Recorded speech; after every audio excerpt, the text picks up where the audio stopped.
Welcome back to another technical deep dive here in the debug zone. Today, we're tackling a big question and breaking it down with insights from other users. Hopefully, this clears up some misconceptions and helps you get the answer you need. So buckle up, stay a little curious, and let's jump right in.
And that's a wrap.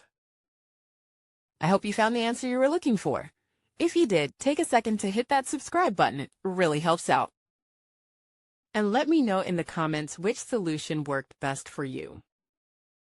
See you next time in the debug zone.